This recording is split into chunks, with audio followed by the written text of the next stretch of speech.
Okay, let's do this. I got the other two uploaded now, so let's go with Tango's game for this one. So, Tango started up a game recently, which I'm glad because Tango is the DM who got me back into playing again. So, plus he's really good at fucking creating a world.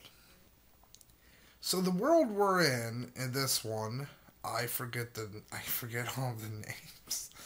But basically, this world's version of the bubonic plague has hit this area, and because of that, the more extreme elements of the Church of Saint Cuthbert have kind of taken a hold of not only the church but society as a whole. So society's like really militarized now. And that's how all our characters kind of have started out because we've all been conscripted into the local military. So before we started playing, we were pretty much just going around, carting the dead around, burning bodies, that kind of crap. So we got me, Dobu, Dobu the dwarf. That's me. So we got Dobu. We got Rob, who is fucking after what has been said in the other game. He's actually for realsy good in this game. He's a elf wizard who works with the Church of Palor. So, and elves are not treated very good in this world. So, that's been some problems. Abby's character is a oracle, and she's caused us a bit of problems too because witches are not seen good either. Arcane magic in general. So Abby is kind of seen as a witch because she's got weird magical abilities and she sparkles. And we have again Dixie's friend Teresa, and she is playing a mute halfling bard who plays a trombone.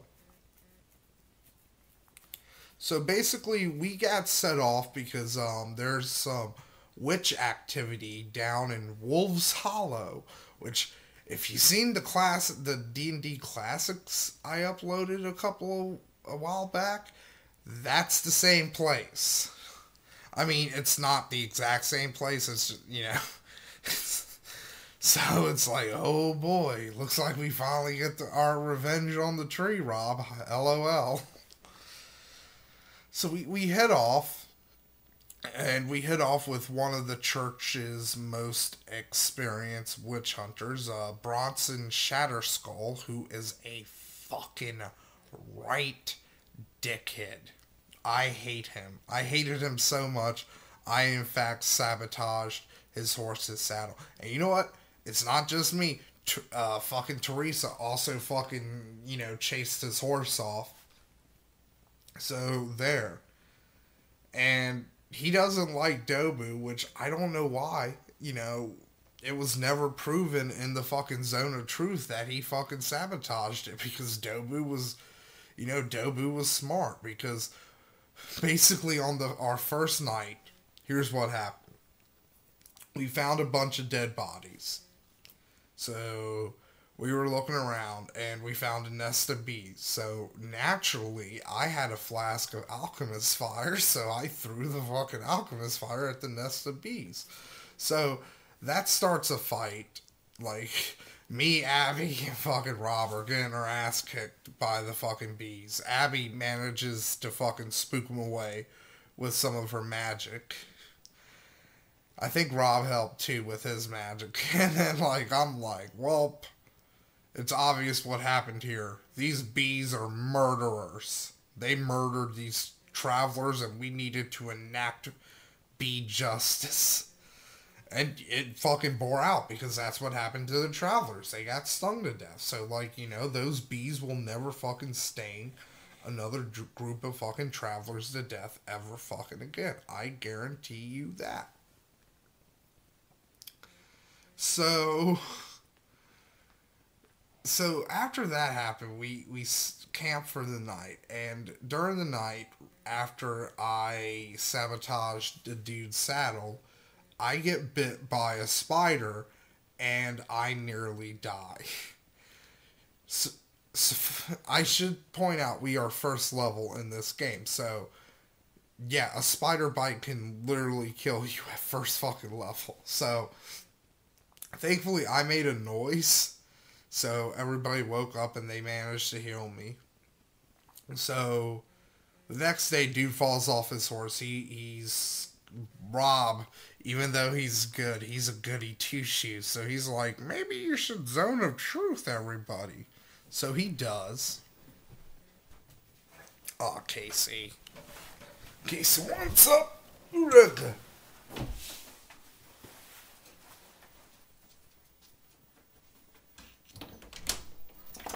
go.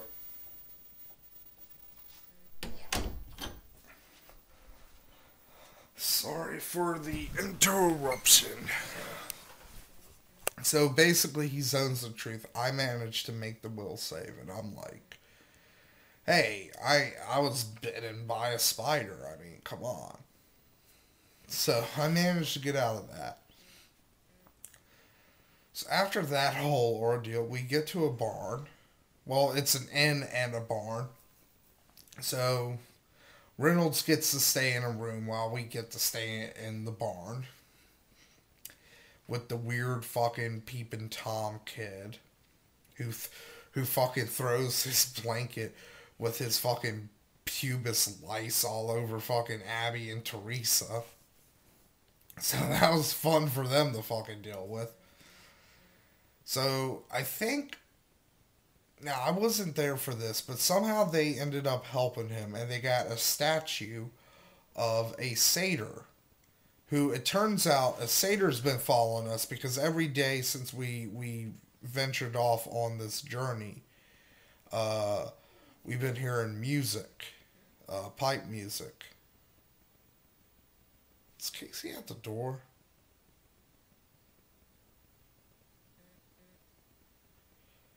I don't think she is.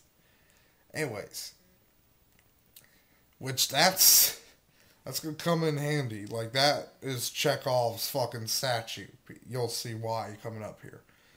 So we start getting closer to Wolf's Hollow. Alright, let me see. Ugh. It's taking up time. Come on. Why'd you get up? Just get up. Go on. You just wanted to get in my spot. That's it, isn't it? You just wanted the fucking pillows. Ugh. Fucking dogs. Am I right? Come on. Bitches. So we get closer to the town and we notice there's a naked dude in the middle of the road eating a coyote. So of course it's a fucking ghoul. It sees us and it fucking screeches and fucking runs off into the woods. So we see this and we're like, fuck making camp. We're going straight to the town. So we book ass. And right as we get to town, the ghouls come. And they fucking, they put up a pretty fucking decent fight. Rob got the fucking shit knocked out of him, but he took down a lot of them. Abby took down, I think, 2. Reynolds took down, I'm not Reynolds. I'm getting the other game confused now. Fucking Bronson took down some. I got some good hits, but I didn't take any down. I think Teresa might have taken one down. We managed to get the ghouls down. And we start burning the bodies. Well, I start burning the bodies because because Rob and Bronson are talking about something, so I see this as my chance for me to get some extra gold. Because, that reminds me. Before we left town, there was a public execution. So I decided for a lark to go down there, and there are three people being hung, like a man, a woman, and a child. So I bought some rotted eggs and I threw every single one of the eggs at the fucking child. What happened though is all my gold got stolen from me. So I'm like quickly and quietly rebuilding my gold supply. So I got the little bit of gold we got from the ghouls who we managed to fucking fell. Actually, we didn't fucking drop that many. We only dropped three. So I'm thinking Rob dropped one, Abby dropped one, and probably Bronson and Teresa dropped another. So, having dealt with the ghouls, we finally reach Wolves Hollow. And the the local priest guy, he's not like really a cleric or anything. He's kind of like a lay dude. He's caught a supposed witch, which they want them to do to no, that's not what happens. When we arrive there, it's nighttime. So Bronson goes to the inn. We go to the tavern, and some fucking dudes start some fucking shit with Rob, and Dobu isn't fucking gonna have any of that. So he's like, hey, you fucking knuckleheads, we're here on official fucking business from the crown, so if you wanna fucking, fuck around with us, that's fine and fucking dandy, but, you're gonna be doing it on the other side of a fucking jail cell. So thankfully the sheriff comes in, and he's a cool dude. He starts giving us some fucking info on the happenings. So we all go to bed, and we all have nightmares. Horrible, horrible nightmares, except for fucking CJ.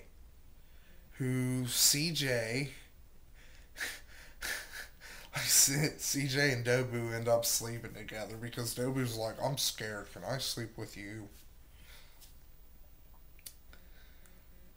So it turns out some stuff has been going around putting arcane marks on people.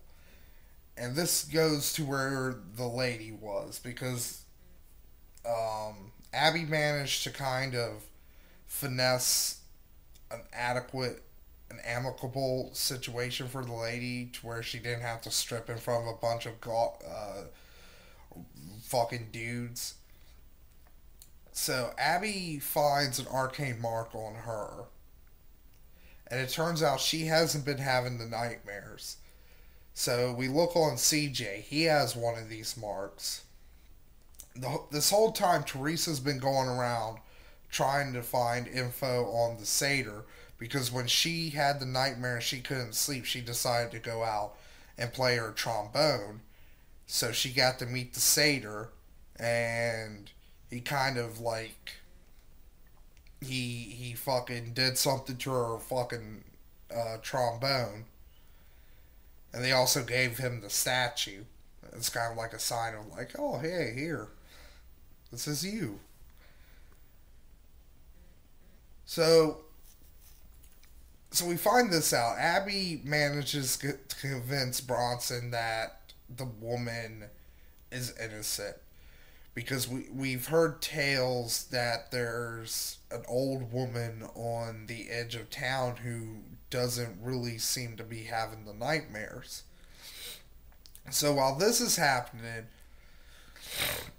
Teresa, she's feeling really sick and stuff. So we look at her, and she has a yellow symbol on her. And that almost makes Rob and the rest of us sick too, but we managed to save against it. So we decided to go see the old lady because even if she isn't, she might be, a good person, might be able to help Teresa. So we get out there, and deja vu, it's an old lady. She's fucking, obviously fucking evil, and she's offering people porridge and nobody wants to eat it. So like I know this is a bit of metagaming, but it's like I'm not going in that fucking cottage. I'm not. So I'll stay out here with all the fucking ravens, and I don't fucking give a shit.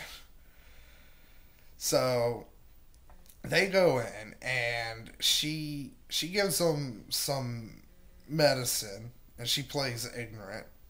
So once we get outside, we're like, wait a second, this medicine is fucking poison. So we go back in, and she's not an old lady. She's something a lot worse. She's because like there's something been going around this town known as the Ragman. And apparently the old lady is the Ragman. So he starts kicking our ass.